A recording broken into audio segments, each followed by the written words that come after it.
لله نحمده ونستعينه ونستغفره ونؤمن به ونتوكل عليه ونعوذ بالله من شرور انفسنا ومن سيئات اعمالنا من يهده الله فلا مضل له ومن يضلل فلا هادي له ونشهد ان لا اله الا الله وحده لا شريك له ونشهد ان سيدنا ومولانا محمدا عبده ورسوله صلى الله تعالى عليه وعلى اله واصحابه اجمعين اما بعد قال الله تبارك وتعالى في كلامه المجيد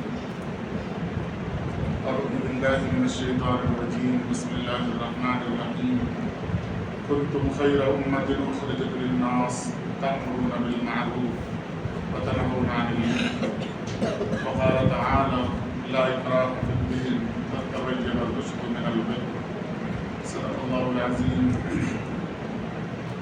وصدق رسوله النبي الكريم ونحن على ذلك لمن الشاهدين والشاكرين الحمد لله رب العالمين رب اشرح لي صدري ويسر لي أمري واحلل عقدة من لساني يفقهوا قولي آمين برحمتك يا أرحم الراحمين الحمد لله رب العالمین۔ حضرات سامعین، اللہ جل شانہ کا لاکھ لاکھ شکر و احسان کہ اللہ جل شانہ نے ہمیں ایمان کی دولت سے نوازا اور جناب رسول کریم صلی اللہ علیہ وسلم کی امت کے اندر پیدا فرمایا، اور نبی کریم صلی اللہ علیہ وسلم کا لاکھ لاکھ شکر و احسان کہ آپ صلی اللہ علیہ وسلم نے دین کی باتوں کو ہم تک پہنچایا۔ گزشتہ کئی جمعے سے آپ صلی اللہ علیہ وسلم کی سیرت طیبہ اور اس سے حاصل ہونے والے اسباب، نصیحتیں اور اولاد کے ساتھ والدین اور سرپرستوں کا رویہ کیا ہونا چاہیے، ہم کیسے ان کے ساتھ زندگی گزاریں، اس پر کچھ باتیں عرض کی گئی تھی۔ گزشتہ جمعہ بتایا گیا تھا کہ اگر ہم اولاد کو اہمیت دیں، کم عمری میں اپنے سامنے ان کے اندر وہ صلاحیت پیدا کرنے کی کوشش کریں جو خود ہمارے اپنے اندر موجود ہے، تو آگے کی زندگی ان کے لیے آسان سے آسان تر ہوگی۔ فیصلہ لینے میں، کسی کام کے کرنے میں جو تکالیف ہمیں خود اٹھانی پڑی ہے، ان تکالیف سے وہ محفوظ و معمول ہوں گے، اور اپنے اوپر بھروسہ ہوگا۔ جس شخص کو اپنی ذات کے اوپر بھروسہ نہیں ہوتا، پھر وہ شخص کسی کام کے کرنے میں ہمیشہ پش و پیش میں رہتا ہے، آگے پیچھے ہوتا رہتا ہے، یہ میں کر پاؤں گا یا نہیں کر پاؤں گا۔ اور یہ آپ صلی اللہ علیہ وسلم کا طریقہ بھی تھا کہ آیا گفتگو کرتے وقت صحابہ کرام کے سامنے کچھ سوالات بھی کرتے تھے اور ان سوالات کے جوابات بھی دیتے تھے۔ ان میں صحابہ کرام میں بڑے صحابہ بھی ہوتے تھے، کم عمر صحابہ بھی ہوتے تھے، اور ایسے سوال کرتے تھے جس سوال سے کوئی دینی مفاد وابستہ نہیں ہوتا تھا، کہ دیکھنے کے لیے کہ کس شخص کا دماغ کتنا چلتا ہے، لیکن سوال کرنے کے بعد اگر جواب آیا تو بھی اور جواب نہ آیا تو بھی کبھی تنزیہ کلمہ آپ صلی اللہ علیہ وسلم کی زبان سے نہیں نکلتا تھا۔ ایک واقعہ حدیث کے اندر آتا ہے، حضرت عبداللہ بن عمر رضی اللہ تعالیٰ عنہ راوی ہیں، فرماتے ہیں کہ ایک بار آپ صلی اللہ علیہ وسلم نے ہم سے سوال کیا، صحابہ کی مجلس لگی ہوئی تھی، فرماتے ہیں میرے والد بھی تھے، حضرت ابوبکر صدیق رضی اللہ تعالیٰ عنہ بھی تھے، بڑے بڑے صحابہ موجود تھے، ہم چھوٹے صحابہ بھی درمیان میں بیٹھے ہوئے تھے۔ پوچھا کہ اے صحابہ، اے لوگوں بتاؤ کون سا دنیا کے اندر درخت ہے جو انسان کے بالکل مشابہ ہے؟ حضرت عبداللہ بن عمر رضی اللہ تعالیٰ عنہ فرماتے میرے دل کے اندر وہ بات آ گئی تھی، لیکن میں نے سوچا کہ بڑے بڑے صحابہ موجود ہیں، میں کیسے جواب دوں، گستاخی دوں، اور شاید میری بات صحیح ہو نہ ہو۔ حدیث کے اندر آتا کسی نے کچھ جواب نہیں دیا، آپ صلی اللہ علیہ وسلم نے اخیر میں بتایا کھجور کا درخت. حضرت عبداللہ بن عمر فرماتے ہیں مجلس برخاست ہو گئی, ہم گھر کو گئے, میں نے اپنے والد محترم سے بتایا. حضرت عبداللہ بن عمر فرماتے ہیں میں نے عمر رضی اللہ تعالیٰ عنہ سے فرمایا کہ مجھے اس سوال کا جواب معلوم تھا. حضرت عمر رضی اللہ تعالیٰ عنہ خوش ہوئے اور کہا کہ اگر اس مجلس میں تم بتاتے تو مجھے اس سے زیادہ خوشی ہوتی. علماء کرام نے 2 نصیحت لکھی, حدیث کے ضمن میں 2 باتیں لکھی. ایک بات یہ لکھی کہ چھوٹے حضرت عبداللہ چھوٹے ہیں, کم عمر ہیں, اس کا جواب مل چکا ہے, اس سوال کا جواب مل چکا ہے. مجلس الگ ہے, اس کے بعد بیٹا یہ کہہ رہا ہے مجھے اس کا جواب معلوم تھا. بھروسہ کیا اپنے بیٹے کو, بھروسہ کیا کیونکہ تربیت کی تھی کہ میرا بیٹا جھوٹ نہیں بول سکتا. یہ نہیں کہا سننے کے بعد تم بول رہے ہو, پتا نہیں تمہیں پتا تھا نہیں تھا.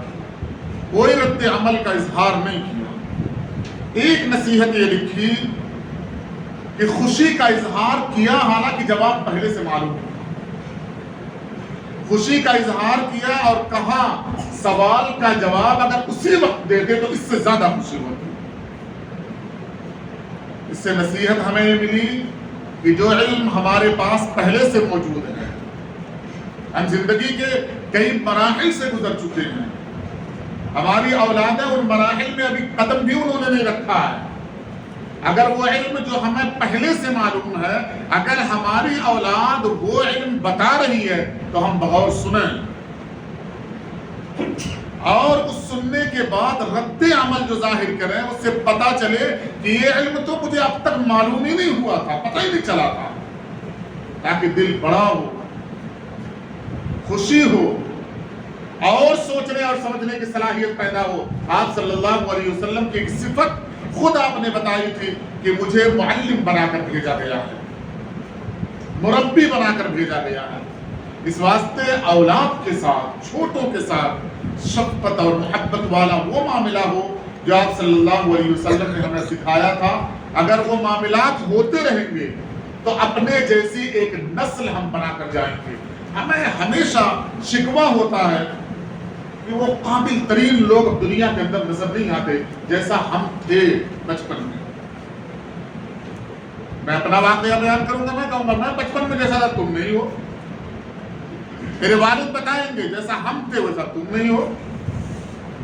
اور پھر پورا قصہ سنانے کے بعد یہ بتائیں گے یہ پوری نسل بیکار نسل ہے, ہماری نسل بڑی اچھی تھی. جب ہم بڑے اچھے ہیں, ہماری تربیت بڑی اچھی ہوئی ہے, بڑا اچھا ماحول ملا ہے, تو اس کا اثر کہاں گیا؟ جب ہم مربی ہیں, معلم ہیں, ہم سکھانے والے ہیں, سمجھانے والے ہیں, تو کوئی ایک تو تیار ہوتا جو ہمارے جیسا ہوتا, جو آپ کے جیسا ہوتا. اگر آپ نے تیار نہیں کیا ہے, گویا اپنے فن کو آپ نے قبر کے ساتھ دفن کر دیا ہے, اس کا استعمال آپ نے نہیں کیا. آپ دنیا کے اندر آئے صرف یہ بتانے کے لیے میں بڑا قابل ہوں.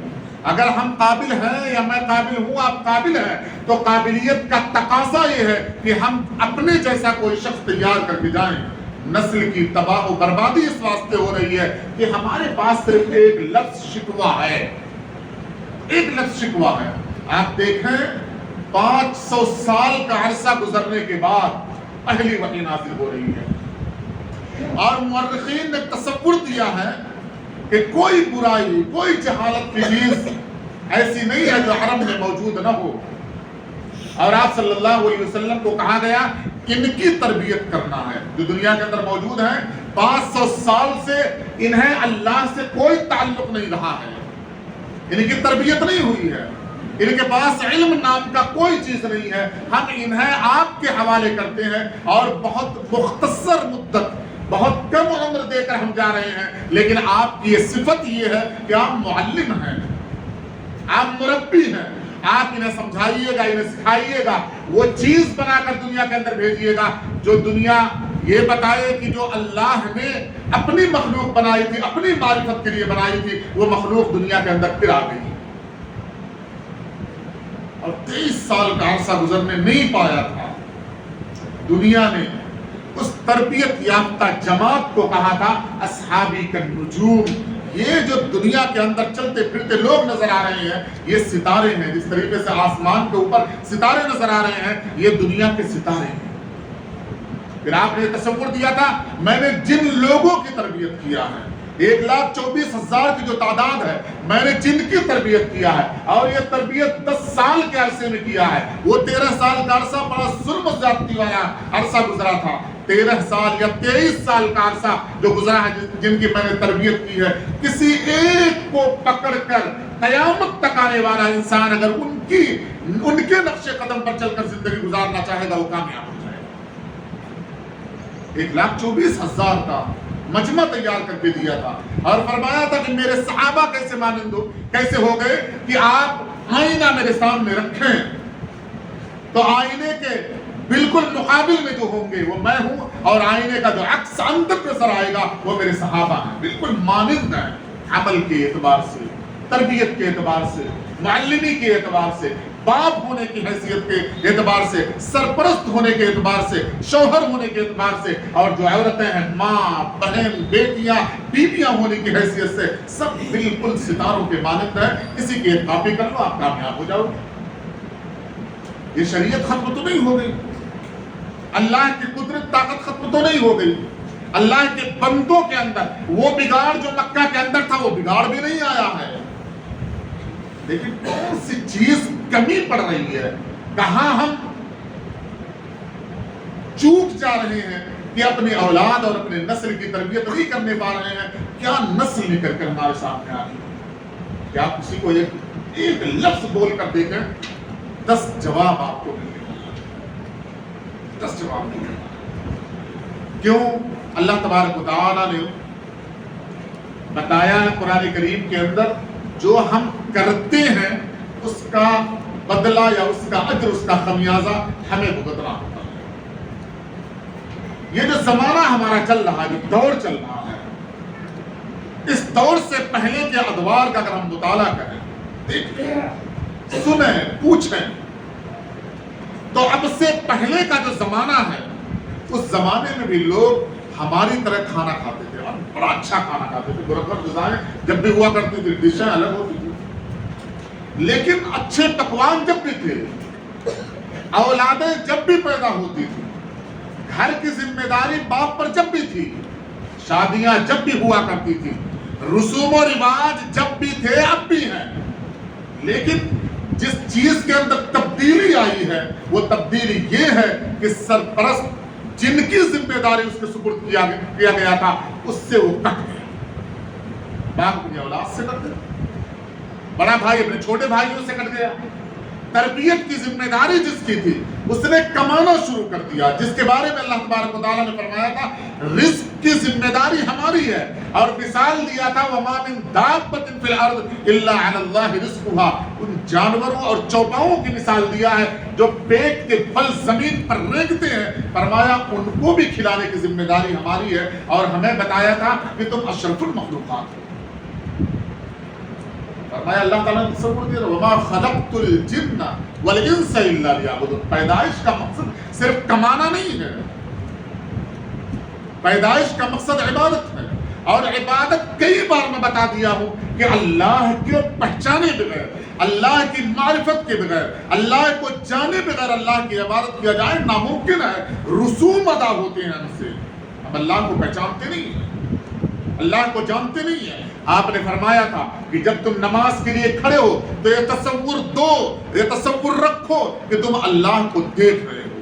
صفیں گڑبڑ نہیں ہو سکتی, صفوں میں خالی جگہ ہو جائے ناممکن ہے, صفیں ٹیڑھی ہو جائیں ناممکن ہے, نماز کے درمیان میں موبائل بج جائے ناممکن ہے, کوئی شور کر دے, کوئی یہ شکوہ کر دے کہ یہاں پر بہت وقت لگ گیا یا بہت جلدی نماز ہو گئی, ناممکن ہے. کیونکہ تصور دیا تھا یہ سوچو کہ تم اللہ کو دیکھ رہے ہو, اور یہ تصور کرو جیسے تم اللہ کی تسبیح بیان کرو گے, ایک جملہ کہو گے, فوراً اس جملے کا جواب ملے گا الحمدللہ رب العالمین کہو, اللہ تعالیٰ کہیں کہ صدقت عبدی, میرے بندے نے سچ کہا, وہ جواب ملنے والا ہے. فرمایا یہ بھی تصور نہ آئے, کم سے کم یہ تصور آئے کہ مجھے میرا رب دیکھ رہا ہے, یہ تصور نہیں ہے. بس نماز، یہ نماز رسوم ہے کہ ہم رکوع کر رہے ہیں، قرات کر رہے ہیں، سجدہ کر رہے ہیں، سلام پھیرا گیا، نماز مکمل ہو گئی، ہم بھاگ کر گھر چلے گئے. کیا سیکھا، کیا کمایا، کیا حاصل کیا، ہمیں پتہ بھی نہیں چلتا. اور جب ہمیں نہیں پتہ چلتا تو ہماری اولاد کو کیا پتہ چلتا؟ تھوڑی سی سردی بڑھ جائے، نماز سے کمی آ جائے. اللہ تعالیٰ نے فرمایا کہ ہم نے تمہیں اس واسطے بھیجا ہے کہ تم لوگوں کو برائیوں کے راستے سے نکالو. کہاں لے جاؤ؟ اچھائی کے راستے پر لے کر جاؤ. فرمایا آپ صلی اللہ علیہ وسلم نے جس کے پاس جتنی طاقت ہے، اگر وہ زبان سے کہہ سکتا ہے زبان سے کہے، ہاتھ پکڑ کر وہ برائی سے روک سکتا ہے، اس کی ذمہ داری ہے کہ وہ ہاتھ پکڑ کر برائی سے روکے. لیکن میرے پاس وقت نہ ہو، مجھے کوئی پرواہ نہ ہو، کل قیامت کے دن اللہ کے دربار میں میں چلا جاؤں گا اور میں کہوں گا میں مسلمان ہوں، تو اللہ تبارک و تعالیٰ کے سامنے نبی کریم صلی اللہ علیہ وسلم بھی کھڑے ہوں گے اور فرمائیں گے آپ صلی اللہ علیہ وسلم میری حدیث تمہارے سامنے نہیں آئی تھی کہ ایمان کا ادنا ترین درجہ، کہ ذرہ برابر ایمان اس شخص کے اندر ہوگا جو برائی کو دیکھ کر دل سے برا مانے. تمہارے پاس وقت ہی نہیں تھا برائی کو برا سمجھنے کے لیے، تم مسلمان کیسے ہو گئے؟ کیا جواب دیں گے؟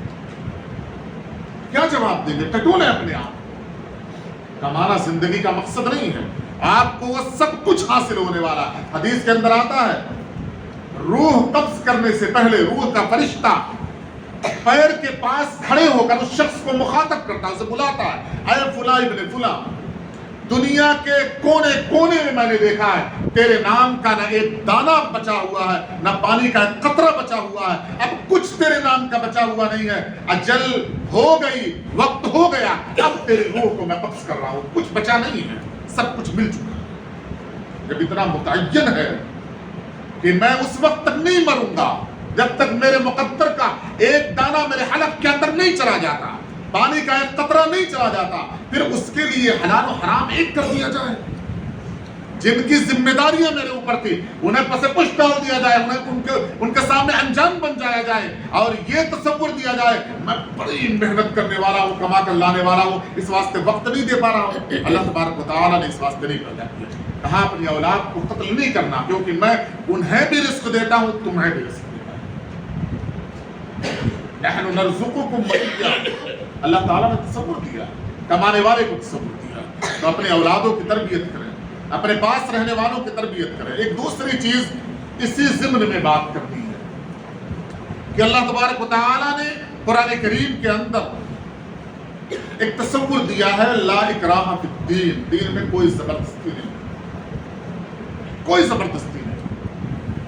اور یہ آیت کب جا کر بیان کی گئی ہے؟ مدینہ کے اندر، جب مسلمانوں کا قدم پختہ ہو گیا تھا، حکومت قائم ہو گئی. حکومت قائم ہو جانے کے بعد وہاں کی جو رعایا ہوتی ہے وہ حاکم کے ماتحت ہوتی ہے. عیسائی تھے، اہل کتاب تھے، مشرکین تھے، دوسرے لوگ تھے. قرآن کریم نے اعلان کیا لا اکراہ فی الدین، دین میں کوئی زبردستی نہیں ہے. تم چاہو اسلام قبول کرو، چاہو اسلام نہ قبول کرو. ومن شاء فلیؤمن ومن شاء فلیکفر، جو چاہے ایمان لے آئے، جو چاہے کفر کر لے. آپ صلی اللہ علیہ وسلم نے تصور دیا، قرآن کریم نے تصور دیا. یہاں سے ایک وفد رستم کے دربار گیا جنگ کرنے کے لیے، فتح کرنے کے لیے. تو رستم نے پوچھا اتنی دور سے، عرب سے، تم یہاں کیا کرنے کے لیے آئے ہو؟ کیا ملک حاصل کرنا ہے، حکومت کرنا ہے؟ تو صحابہ کرام نے تصور دیا تھا، کہا ہم اس واسطے آئے ہیں تاکہ لوگوں کی غلامی سے نکال کر اللہ کی غلامی کے اندر انہیں قید کر دے، اللہ کے غلام بنا دے، اللہ کا پابند بنا دے. ہمارا یہی مقصد ہے، حکومت اور حکمرانی ہمارا مقصد نہیں ہے. لڑائی کی، فتحیاب ہوئے، لیکن تصور کیا دیا تھا کہ اب کوئی بھی بندہ کسی بندے کا غلام نہیں ہوگا. ہر شخص اپنے آزادی کے تصور کے ساتھ زندگی گزارے گا، اور اگر وہ کسی کا غلام بننا چاہے گا تو ہم اسے اللہ کا غلام بنائیں گے تاکہ دنیا کے اندر پھر وہ کسی شخص کا غلام نہ بننے پائے. اسلام نے تصور کیا تھا. ہندوستان کے اندر جہاں ہم زندگی گزار رہے ہیں، آج جس تاریخ کے اندر ہم زندگی گزار رہے ہیں، جس ماحول اور جس طرز پر زندگی گزار رہے ہیں، کچھ ایسے ادوار گزرے ہیں، کچھ ایسے سال گزرے ہیں، ایسی صدیاں گزری ہیں کہ اس طرز پر ہم زندگی نہیں گزار سکتے۔ مغلیہ سلطنت ختم ہوئی تھی، انگریز قابض ہوا تھا ہندوستان کے اوپر، اور وہ غلامی کی زنجیروں میں جکڑ کر ایک الگ تصور دینا چاہا تھا ہندوستان کے اندر۔ صرف اس واسطے آزاد نہیں کرایا گیا تھا کہ ملک ہمیں چاہیے، بلکہ عیسائیوں نے اپنے مبلغین کو زمین پر اتارا تھا، کہا تھا جو قوم غلامی کی زندگی گزارتی ہے اس کے سوچنے اور سمجھنے کی جو صلاحیت ہوتی ہے وہ غلاموں جیسی ہو جاتی ہے، وہ حکمراں نہیں بننا چاہتی۔ یعنی وہ سوچ پوری چلے گی ہے کیسے کہ جس طریقے سے قرآن نے اعلان کیا تھا بنی اسرائیل کو، موسیٰ علیہ السلام نے فرعون سے کہا انہیں میرے حوالے کر دو، میں انہیں یہاں سے دور لے کر جاؤں گا۔ اور جب بنی اسرائیل آئے تو آپ قرآن کا مطالعہ کریں، دیکھیں موسیٰ علیہ السلام سے کہا ہم کیا عمل کریں؟ موسیٰ علیہ السلام نے کہا اللہ کتاب دینے والا ہے، کہا لے کر آئیں، لینے کے لیے گئے، اور موسیٰ سامری نے ایک بچڑا بنایا، اس کے اندر دھول ڈالی جس پر جبرائیل امین کے گھوڑوں کا پیر پڑا تھا، اس کے اندر سے بھائیں بھائیں کی آواز آنے لگی، سجدے میں گر گئے، جبکہ غلامی سے نکال کر لایا گیا تھا انہیں۔ اور یہ مانگ کی تھی انہوں نے کہ قرآن ہمیں چاہیے، کتاب ہمیں چاہیے اللہ کی، ہم اس کے مطابق زندگی گزاریں گے، لیکن ابھی سوچنے اور سمجھنے کی جو صلاحیت تھی وہ ایک غلامی والی تھی۔ موسیٰ سامری نے بچڑا بنایا، سجدے میں گر گئے۔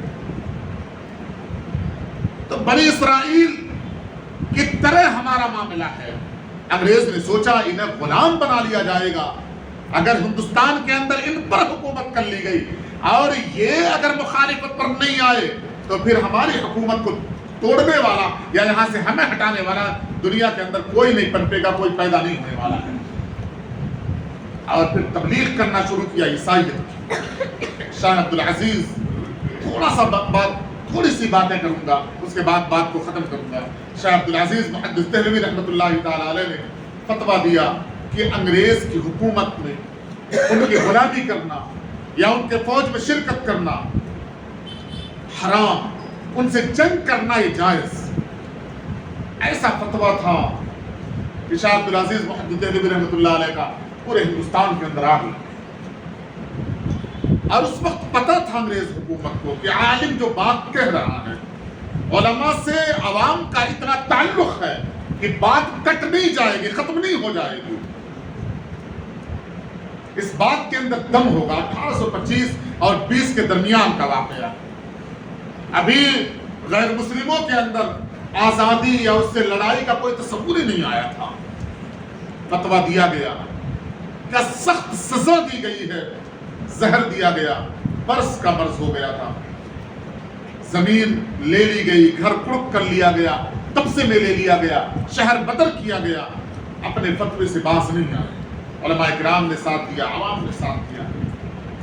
پھر جب دیکھا انگریز نے کہ یہ حربہ جو ہمارا تھا وہ کارگر نہیں ہو رہا ہے، تو سب سے زیادہ زور دیا ہے تبلیغ پر، عیسائیت کی تبلیغ کی، اور اس کے لیے سب سے پہلا کام کیا ہے علمی ادارہ قائم کرنا شروع کیا ہندوستان کے اندر، اور تصور کیا مفت تعلیم دی جائے۔